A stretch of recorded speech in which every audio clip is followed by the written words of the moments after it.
السلام علیکم ورحمۃ اللہ وبرکاتہ۔ امید ہے تمام حضرات خیریت سے ہوں گے۔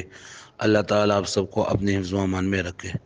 ابیضا اصل میں ابیضا بروزن افعللا تھا۔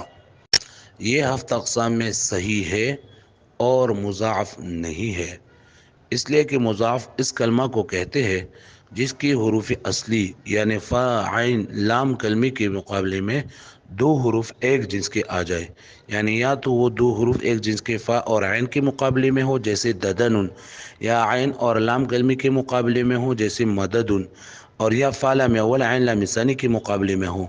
اور یہاں جو ابیضا ہے یا صرفہ ہے یہ مضاعف نہیں ہوں گی، اس لیے کہ یہ صرف ایک حرف اصلی کے مقابلے میں دو حروف ایک جنس کے آتے ہیں۔ تو ابیضا اور احمرہ اس کے صرف لام کلمے کے مقابلے میں دو حروف ایک جنس کے ہے، تو لہٰذا یہ صحیح ہوگی اور مضاعف